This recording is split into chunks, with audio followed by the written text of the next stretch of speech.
They say blood is thicker than water. What happens when your own blood disowns you? I'm sharing the raw, unedited truth behind why my parents suddenly, inexplicably decided I was no longer their child. This isn't a story of a simple misunderstanding. It's a deep dive into betrayal, a long-held family secret, and how a third party's influence can destroy everything. Welcome to my YouTube channel. This is my story of betrayal, and if you've ever trusted the wrong person, hit that subscribe button because you are not alone. Here is how it happened. Part 1. The day the ground disappeared. I remember the exact moment my life split into before and after. It wasn't dramatic at first. No shouting, no slammed doors, just a silence so loud it made my ears ring. My phone buzzed on the table, face down. I knew it was from them. Somehow I already knew it wasn't going to be good news. I had grown up believing my family was unbreakable. Not perfect, no family is, but solid. The kind of parents who taught me right from wrong, who showed up to school events, who hugged me tight when life got rough. We argued, sure. We disagreed, but disowning me? That wasn't even a word I thought belonged in our vocabulary. When I finally turned the phone over, the message was short, cold, carefully written like every word had been rehearsed. We think it's best if you stop contacting us, for now, and maybe forever. No explanation, no reason, just an eraser dragged across my existence. I stared at that sentence for a long time, waiting for the follow-up message, waiting for just kidding, waiting for call us, waiting for anything that sounded like the parents I knew. Nothing came. That night, I didn't sleep. I replayed the last few months in my head like a broken film reel, every conversation, every visit, every smile that might not have been real. I kept asking myself the same question over and over. What did I do? The scariest part wasn't the silence, it was how sudden it all was. A week earlier, my mother had asked if I was eating well. My father had joked about how stubborn I was, just like him. Normal, loving, familiar, and now suddenly I was an outsider. I was reading comments on my YouTube videos the other day, and I realized I wasn't the only one. So many people wrote about family members cutting them off without warning, about parents believing lies, about secrets that surfaced years too late. At the time it happened to me, I felt uniquely cursed, but reading those comments made me realize something terrifying and comforting at the same time. This kind of betrayal is more common than we talk about. But back then, I didn't have comments, I didn't have answers, all I had was confusion. The next morning, I tried calling, straight to voicemail. I sent a text, careful, respectful, calm.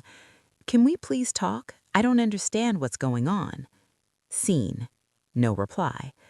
That's when fear started to creep in. Not panic, fear, the slow kind that crawls up your spine and whispers that something bigger is happening behind your back. Because parents don't just erase their child overnight, not without a reason, and not without someone pushing them there. I began to notice small things I had ignored before, the sudden distance during our last few conversations, the way my mother avoided certain topics, how my father's tone had shifted, subtle but sharp, like he was holding something in. There was a meeting. I didn't know it yet, but there had been a meeting. Words were said, decisions were made, and I wasn't invited. The hardest part was the waiting. Days turned into weeks. Friends asked why I looked exhausted, why I jumped every time my phone buzzed. I couldn't tell them the truth, not yet. Saying it out loud felt like making it real. I kept thinking, if I could just explain, if they would just listen. But you can't defend yourself against accusations you don't even know exist. Late one night, unable to sleep, I scrolled through old family photos, birthdays, holidays, smiles frozen in time. I wondered which of those smiles had already been lying to me, which moment was the last time we were truly a family. And then, finally, an answer came, but not from my parents. It was from someone I trusted, someone who knew my family well. Someone who hesitated before speaking, like they were about to open a door that should have stayed closed. They said, "I don't know how to tell you this, but there's something you need to know about why your parents turned on you." My heart dropped, because in that moment, I realized this wasn't about a misunderstanding. It was about a story that was told about me, a story that wasn't true, and the person who told it was closer than I ever imagined. The person on the phone didn't rush. That scared me more than if they had. Silence stretched between us, thick and uncomfortable, like they were deciding whether my peace was worth protecting or destroying. "Before I say anything," they finally said, "you need to promise me something." I swallowed. "What?" "Promise me you won't react emotionally, at least not right away." That was the moment I knew whatever they were about to say wasn't small. People don't ask for emotional restraint before sharing harmless information. "I promise," I lied. They took a breath. I could hear it, slow, heavy. "Your parents think you betrayed them." The word betrayed landed like a slap. I actually laughed, an instinctive, disbelieving sound. "That doesn't make sense. Betrayed them how?" "That's the problem," they replied. "They think you've been lying to them for years." My mind raced. Lying about what? My job? My friends? My life? I had never hidden anything major from my parents, or at least I thought I hadn't. "Someone told them things about you," the voice continued, "things that made them question everything they believed about you." Someone, not something, not a misunderstanding, a person. "Who?" I asked. There was another pause, longer this time.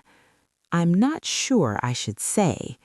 That hesitation told me everything. They knew exactly who it was. "Please," I said, my voice quieter now. "I deserve to know." They exhaled. "It was someone close, someone they trusted, someone who sees you more often than you realize." My heart started pounding. I mentally ran through names, relatives, family friends, people who smiled at me during dinners, people who hugged my parents goodbye. Each possibility made my stomach tighten. "What did they say?" I asked. "They told your parents you were manipulating them, that you were using them emotionally, that you were ashamed of them." Ashamed. That word hurt more than the others because it was so far from the truth it felt cruel. "They said you were planning to leave and cut them off, that you had been speaking badly about them behind their backs, that everything you did for them was fake." I felt numb, not angry, not crying, just hollow. "That's insane," I whispered. "Why would anyone say that?" "I don't know," they said carefully, "but your parents believed it." That was the part I wasn't ready for. Not that someone lied about me, but that my parents didn't come to me first. They didn't ask. They didn't confront me. They didn't even hint that something was wrong. They chose belief over blood. "When did this happen?" I asked. "A few months ago," they replied. "It started slowly, small comments, concerns, worries. Then it escalated." Everything suddenly made sense. The shift in tone, the emotional distance, the subtle interrogations disguised as casual questions. They weren't checking in on me, they were collecting evidence. Evidence for a story that wasn't true. "Why didn't anyone tell me?" I asked. "Because they didn't want drama," the voice said softly. "They wanted peace. They thought cutting you off would solve everything." Peace. I almost laughed again because there was nothing peaceful about erasing your own child. After the call ended, I sat there for a long time staring at nothing. My reflection in the dark screen of my phone looked unfamiliar, like someone else entirely. I started questioning myself. Did I say something wrong? Did I come across the wrong way? Did I miss signs that I was hurting them without realizing it? That's the dangerous thing about lies told well. They make you doubt your own reality. Over the next few days, I began quietly asking questions, carefully, casually.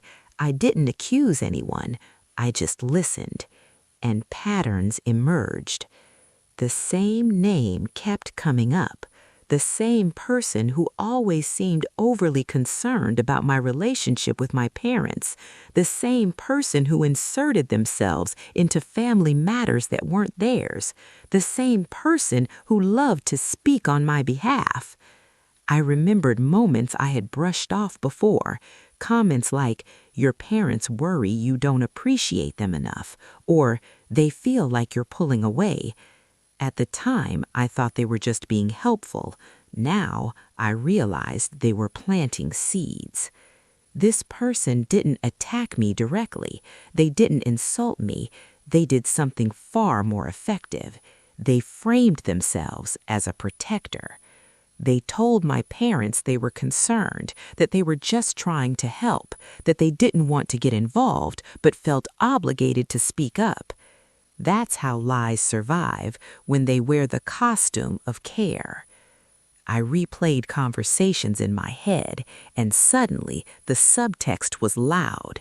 Every warning, every "I hate to say this, but," every fake moment of reluctance before delivering damaging information.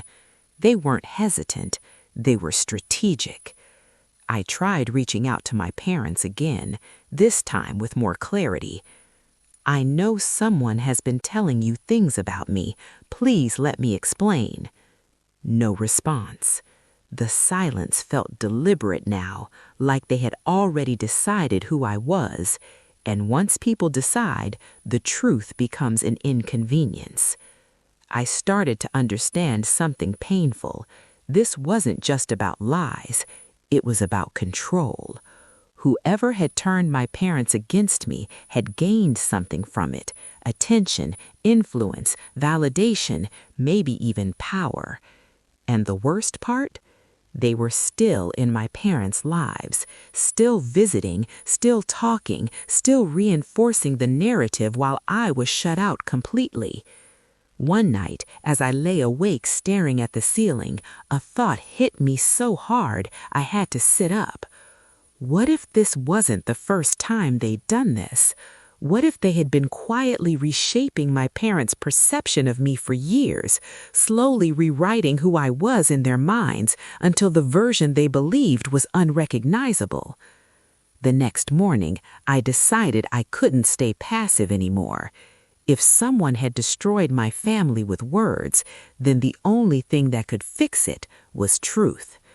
But the truth had a cost, because exposing the lie meant exposing the liar. And once I uncovered who it really was, I realized confronting them would trigger consequences I wasn't prepared for. Once you start pulling at a thread, everything begins to unravel faster than you expect. I stopped sleeping properly. My mind was always racing, replaying conversations from years ago, searching for moments that suddenly felt off. Things that didn't make sense at the time, but now carried a different weight. There was one person I couldn't stop thinking about. They had always been there, at birthdays, at family dinners, during arguments and celebrations alike. They knew my parents' fears, their insecurities, their soft spots. They had access not just to our home, but to our emotions. And they had opinions, lots of them. At first, I didn't want to believe it. My brain rejected the idea before my heart even caught up. Because if this person was responsible, it meant the betrayal wasn't distant or accidental. It was intimate. I decided to test my theory without confrontation. I asked around, quietly. I framed my questions as concern, not suspicion. "Have you noticed anything strange lately with my parents?" Do they seem upset with me? Did anyone say I'd done something wrong? The answers were careful, hesitant, but consistent. They seem influenced. They keep repeating the same worries. It sounds like someone's been talking to them. Repeating. That word stuck with me. People don't usually repeat accusations unless they've been rehearsed. Then came the moment that confirmed everything. I ran into them unexpectedly. Same familiar smile, same calm tone, same warmth they always used around me. They asked how I was doing, casual, almost cheerful. "How are your parents?" they asked, eyes searching my face. It wasn't concern, it was a check-in. "They haven't spoken to me," I said, watching closely. A flicker crossed their face, just for a second, too fast to call out, too slow to ignore. "That's probably for the best," they replied. For the best. That's when I knew. I felt something cold settle in my chest. "Why would you say that?" They shrugged lightly. "Sometimes distance helps people see things clearly."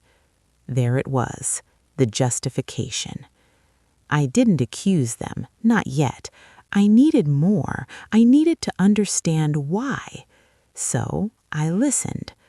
Over the next few weeks, I became painfully aware of how carefully they spoke, how they framed everything as concern, how they never outright insulted me, but always implied something was wrong. "You've always been very independent," they'd say. "Your parents worry you don't need them anymore. They feel taken for granted." They weren't describing me, they were redefining me. And the worst part, they genuinely believed they were doing the right thing. I finally confronted someone who knew the full story, a relative who had been present during one of the talks with my parents. They hesitated before speaking, glancing around as if walls could hear. "They said you were emotionally distant, that you only came around when it suited you, that you made your parents feel small." I felt sick. "Did they give examples?" I asked. "They didn't need to," the relative replied. "They spoke with so much certainty that it sounded like fact." That's when it hit me. Confidence can be more persuasive than truth. This person had spoken for me, interpreted my actions, assigned intentions, all without my voice ever entering the room. And my parents trusted them. Why wouldn't they? This person had been reliable, helpful, present during moments I wasn't. They filled gaps and then blamed me for the distance. The realization hurt more than the disownment itself, because it meant my parents hadn't just rejected me. They had accepted a replacement version of me, one that was easier to let go of. I drafted a message to my parents, then deleted it, then rewrote it, over and over again. How do you defend yourself against someone who's already convinced you're manipulative? How do you prove sincerity to people who think every word is an act? Eventually, I sent something simple. "I know someone has been speaking for me. Please let me speak for myself, just once." No reply. Days passed, then weeks, and something inside me changed. I stopped begging to be heard. I started preparing to be clear. Because if this person had the courage to poison my family, then I had the courage to expose the truth. But the truth wasn't clean. It involved old jealousy, unspoken resentment, a competition I never knew I was part of. This wasn't just about my parents. It was about someone who felt threatened by my existence. And when I finally uncovered their real motive, it shattered the last illusion I had about loyalty. Because they didn't just want my parents' trust, they wanted my place.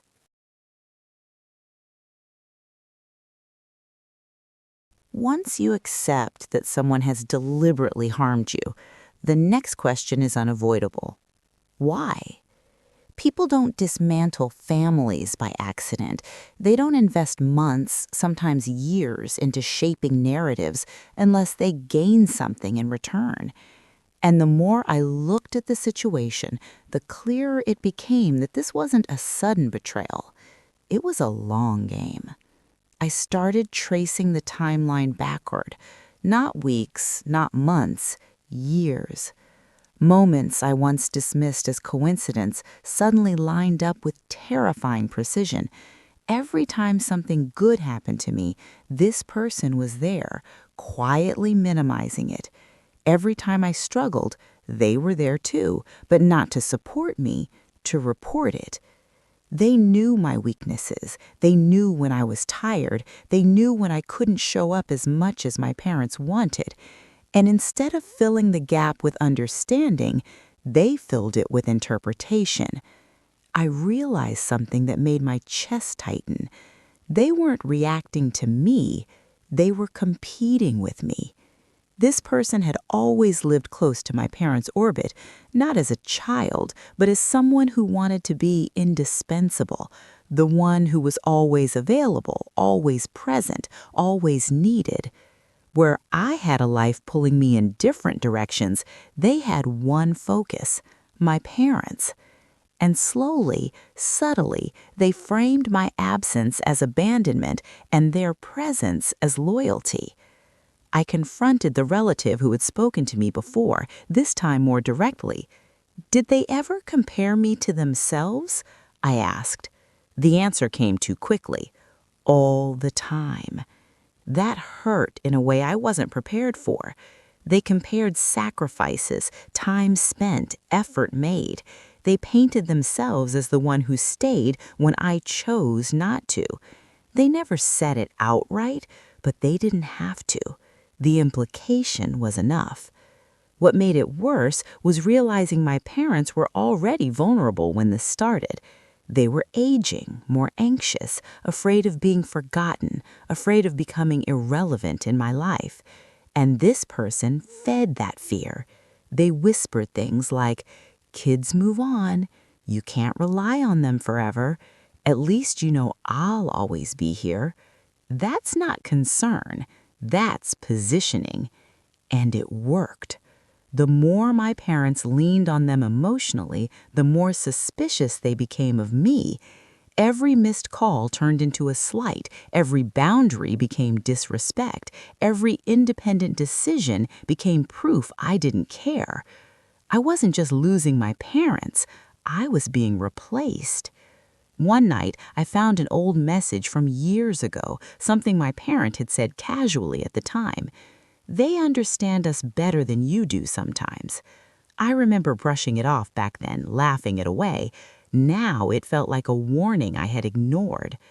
I began to see how carefully this person had crafted their role. They weren't loud, they weren't dramatic, they were patient. They listened when my parents complained. They nodded when frustrations were shared. They validated feelings without questioning them. And then, slowly, they added direction. "You're right to feel hurt. Anyone would feel unappreciated. I don't think they realize what they're doing to you." Suddenly, my parents weren't just upset. They were convinced. I asked myself the hardest question of all. Did my parents ever doubt the story? The answer was yes, at first. But doubt requires effort, and belief is easier when it protects you from pain.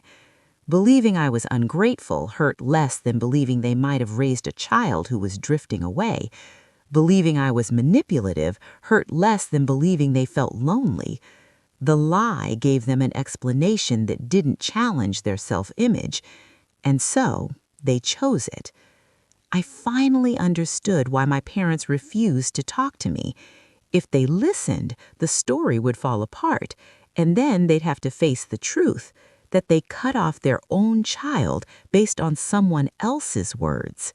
That realization terrified me, because once people commit to a decision that extreme, admitting they were wrong feels impossible. But the real breaking point came when I discovered what this person stood to gain. It wasn't just emotional closeness, it was control. Decisions, finances, influence over future plans, a permanent seat at the center of my parents' lives. My absence created space, and they filled it. I started documenting everything, dates, statements, patterns, not out of revenge, but survival. I needed clarity. I needed proof, even if no one ever saw it, because something deep inside me knew this wasn't over. This person hadn't just wanted me distant, they wanted me gone. And soon I would learn how far they were willing to go to make sure I stayed out of the picture for good.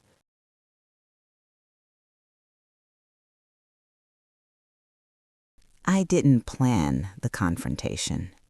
It happened the way most life-altering moments do. Unexpected, messy, and irreversible. I was at a family gathering I almost didn't attend. Not because I wasn't invited, but because I didn't know if I could handle seeing everyone pretend things were normal while my world was falling apart. In the end, I went for one reason only. I needed to see them face to face. Not my parents. Them. The person who had quietly rewritten my identity. They arrived late, confident as ever, greeting everyone with ease. When they saw me, their expression barely changed. No guilt, no surprise, just a polite smile, like we were actors playing familiar roles. That calm nearly broke me. I waited. I observed. I listened. They spoke to my parents softly, leaning in close. I couldn't hear the words, but I could see the effect. Nods, concerned expressions, a glance in my direction, quick, dismissive. Then my mother looked at me the way strangers do, guarded, careful. That was it. I stepped outside, heart pounding, and when I felt someone behind me, I knew exactly who it would be. "You okay?" they asked. I turned around. "I need to ask you something," I said. Their smile tightened. "About what?" "About me." Silence. I took a breath. "Why did you tell my parents I was manipulating them?" They didn't deny it. That was the most shocking part. "I didn't say that," they replied calmly. "I said I was worried." "You told them I was ashamed of them." "I said you seemed distant." "You said I was using them." "I said they felt used." Every sentence was a technicality, a dodge, a lawyer's answer. "You let them believe I was someone I'm not," I said, my voice shaking now. "Why?" They studied me for a moment. Then they said something I will never forget. Because someone had to tell them the truth. The truth. I felt like the ground dropped out from under me. "Your truth," I said, "not mine." They tilted their head. "You don't see it, do you?" "What?" "How much you hurt them, how selfish you've become." That word again, selfish. I laughed, short, broken. "You don't get to decide who I am." I didn't decide, I revealed. That's when anger finally cut through the shock. I took my voice. You spoke for me. You made decisions that weren't yours to make. They leaned closer. Someone had to protect them. From what? I demanded. From their own child? They straightened. From being abandoned. There it was. Their fear. Not my parents. Theirs.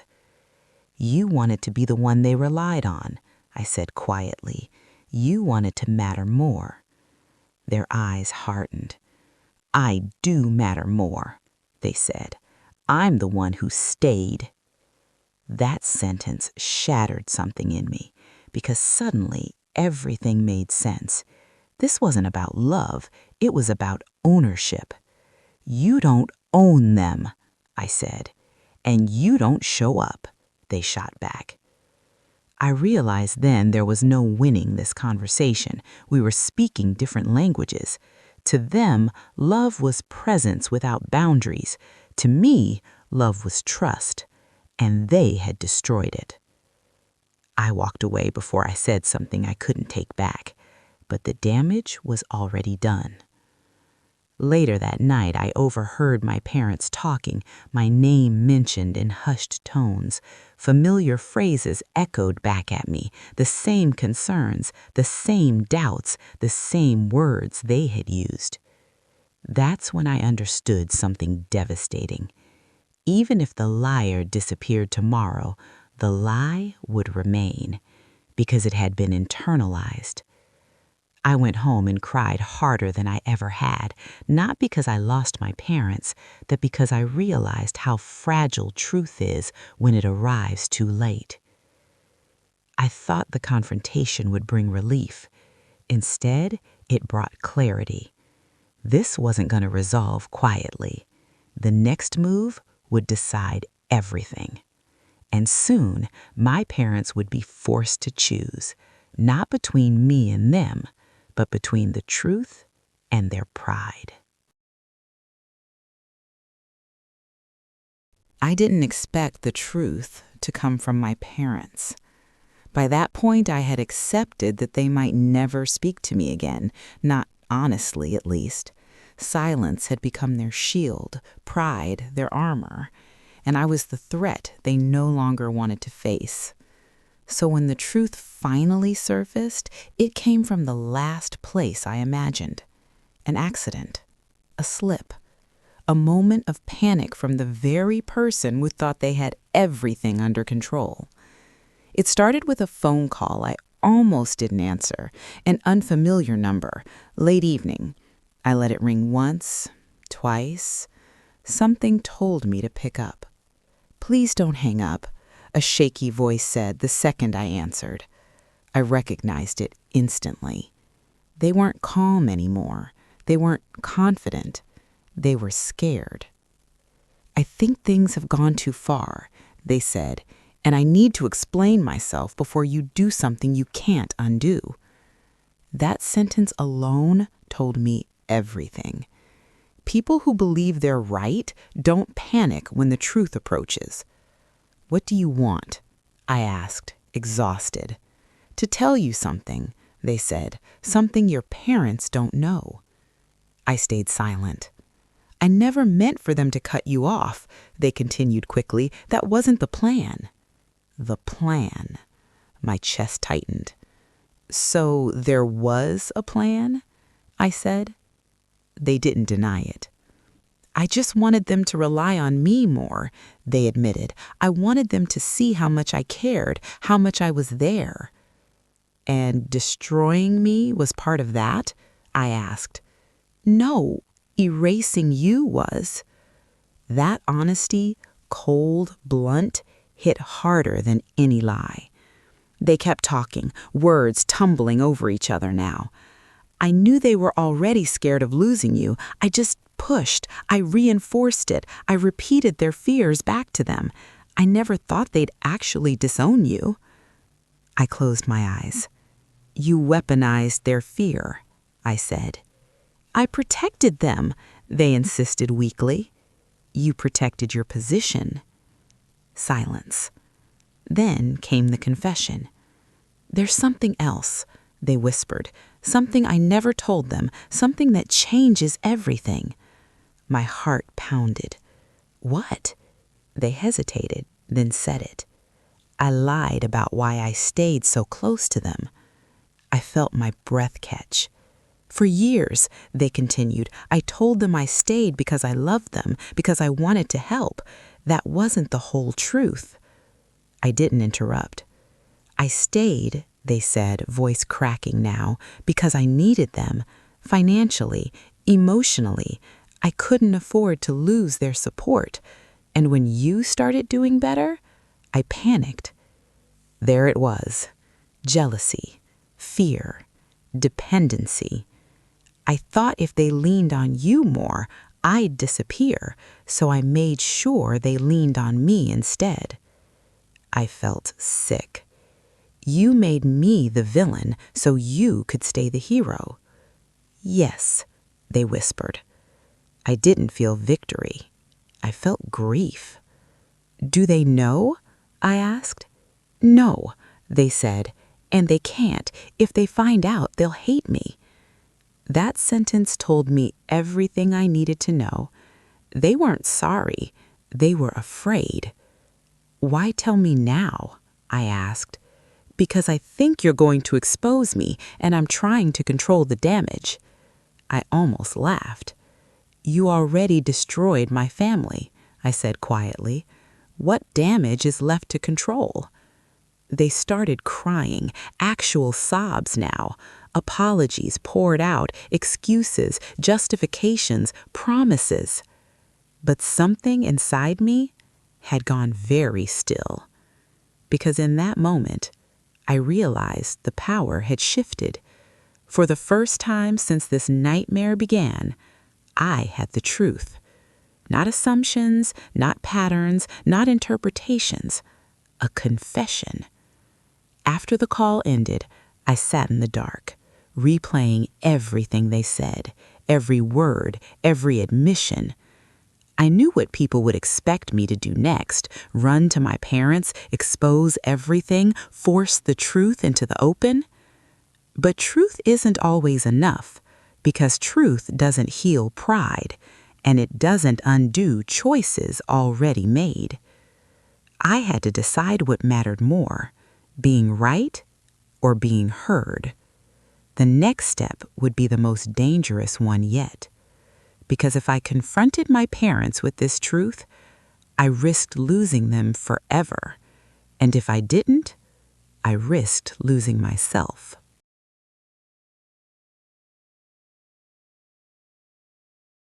I didn't sleep that night. Not because I didn't want to, but because every time I closed my eyes, I saw two futures colliding. In one, I stayed silent and learned how to live without parents who were still alive. In the other, I spoke the truth and risked destroying whatever fragile bridge still existed between us. By morning, I understood something with terrifying clarity. Silence had already cost me everything. So I chose the truth. I didn't confront them with anger. I didn't show up demanding explanations. I asked for one meeting, one conversation, neutral ground, no accusations. To my surprise, they agreed. Maybe curiosity finally outweighed pride, or maybe doubt had quietly grown where certainty once lived. We sat across from each other in a small, quiet place that smelled like coffee and old wood. My parents looked older than I remembered, tired, guarded. My mother's hands trembled slightly as she wrapped them around her cup. No hugs, no warmth, just distance. "Why did you want to meet?" my father asked. Straight to the point, no small talk. I took a breath. "Because I need you to hear something from me, not from anyone else." They exchanged a glance. That alone told me everything. Someone else had been speaking for me again. "I know you think I betrayed you. I know you believe I've been lying, using you, planning to leave you behind." My mother looked down. "We didn't just think it. We were told." There it was. "By someone who claimed to be protecting you," I replied. My father's jaw tightened. They were worried. So was I, but I wasn't invited into the conversation. Silence pressed in around us. Then I did the hardest thing I've ever done. I told them the truth, not emotionally, not defensively, but clearly. I explained the patterns, the positioning, the comparisons, the fear that had been fed to them piece by piece. They resisted at first. That doesn't sound like them. They've always been honest. They've done so much for us. I expected that, so I didn't argue. Instead, I said, they admitted it. That sentence changed the air in the room. My mother looked up sharply. Admitted what? I paused. This was the edge. One step forward meant no turning back. I said, they admitted they exaggerated your fears. They admitted they needed to be indispensable. They admitted they couldn't afford to lose your support and panicked when I became more independent. My father stared at me. That's a serious accusation. It's not an accusation. It's a confession. I told them about the call, the fear in that voice, the words, erasing you was the plan. I didn't soften it. I didn't dramatize it. I let the truth speak as it was. My mother started shaking her head slowly. No, they wouldn't. I said gently, they told you I was ashamed of you. Did you ever hear that from me? Silence. They told you I was using you. Did my actions ever match that? My father's voice dropped. Why didn't you say something sooner? I swallowed. You never asked. That was the moment everything cracked. Not exploded, cracked. Because denial doesn't shatter all at once. It fractures quietly. My mother covered her mouth, her eyes filled with tears, not of sadness, but realization. We trusted them, she whispered. I know. That's why this hurts. My father leaned back, running a hand over his face. We cut off our own child, he said, more to himself than to me. No one spoke for long. Then came the hardest question of all. Why would they do this? My mother asked. I answered honestly, because they were afraid of becoming unnecessary. That hit deeper than anger ever could. My parents weren't evil. They weren't cruel. They were scared. And someone had used that fear as leverage. But the climax hadn't arrived yet, because truth, once spoken, demands action. My father stood abruptly. I'm calling them. My heart raced. Are you sure? No, he said, but I need to hear it from them. The call was put on speaker. It rang. Once, twice, answered. Their voice was cheerful at first, until they realized who was calling. The shift was immediate. My father didn't raise his voice. That somehow made it worse. Did you tell us our child was manipulating us? He asked. A pause. I was worried. Did you lie about why you stayed so close to us? My mother interrupted. Silence. Longer this time. Then came the excuse, then the justification, then the familiar framing. But something had changed. They were no longer speaking to two frightened parents. They were speaking to people who had just seen behind the curtain. Answer the question, my father said. Another pause. Then, quietly, I didn't think it would go this far. My mother broke. A sound escaped her that I'd never heard before, grief mixed with guilt and shock. You let us disown our own child, and you watched. The call ended shortly after. No screaming, no closure. Just truth, finally exposed. The room felt heavy, sacred, ruined. My parents turned to me, not fully healed, not suddenly warm, but changed. I don't know how to fix this, my father said. I don't either, but pretending it didn't happen won't help. My mother reached for my hand, tentatively, like she wasn't sure she was allowed.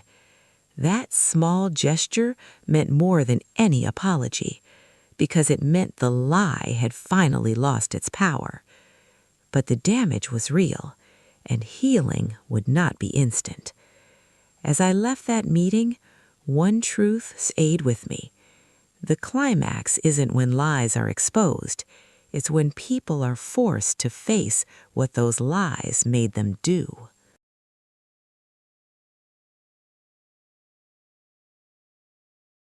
There's a moment after every emotional earthquake when the dust settles and you're forced to look at what's still standing. That's where this part of the story lives. Not in the confrontation, not in the confession, but in the quiet days that followed when the adrenaline faded and reality took its place. My parents didn't suddenly become the versions of them I remembered. Healing doesn't work like that. Trust doesn't snap back into place just because the truth shows up. If anything, the truth made everything heavier, because now we all had to live with what had happened. The first few weeks were awkward, painfully so. Conversations were cautious. Every word felt like it could reopen something fragile. We spoke about practical things, weather, errands, everyday life, while the real damage sat between us, unspoken. But something had changed. The silence was no longer hostile. It was thoughtful. My parents started asking questions they had never asked before. Not accusations, questions. How did you feel when we stopped calling? Why didn't you fight harder? Did you think we didn't love you?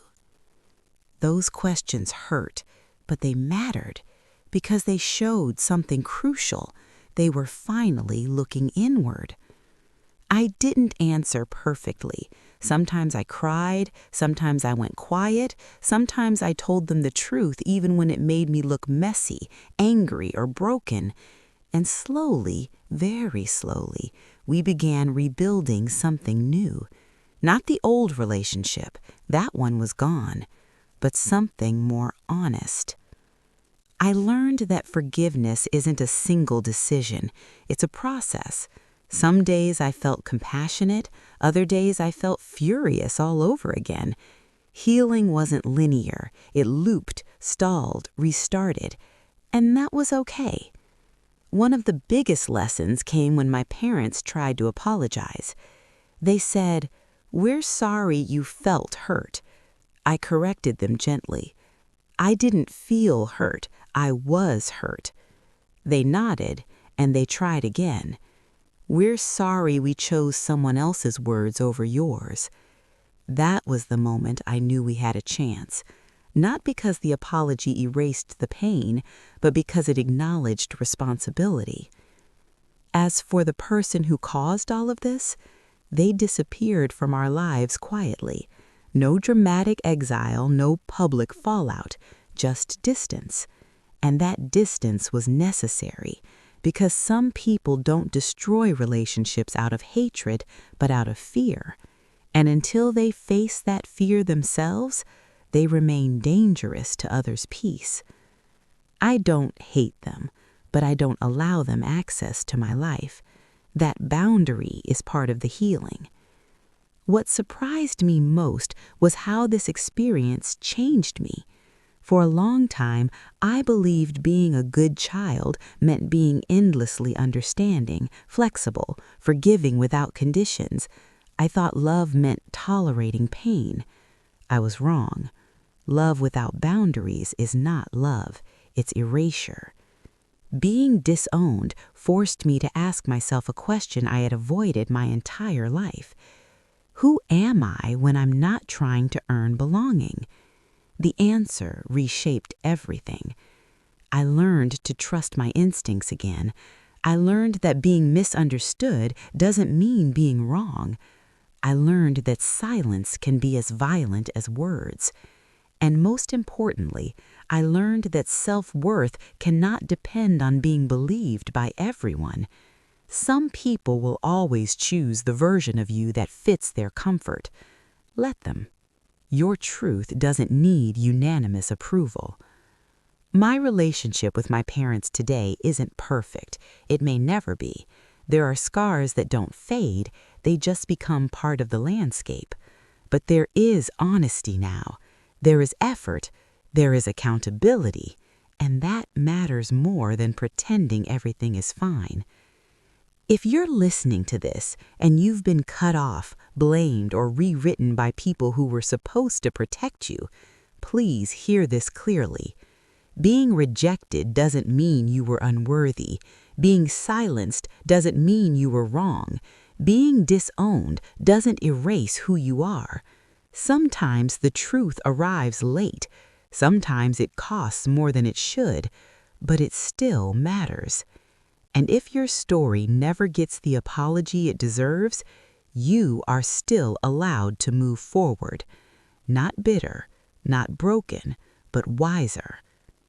I shared this not for sympathy.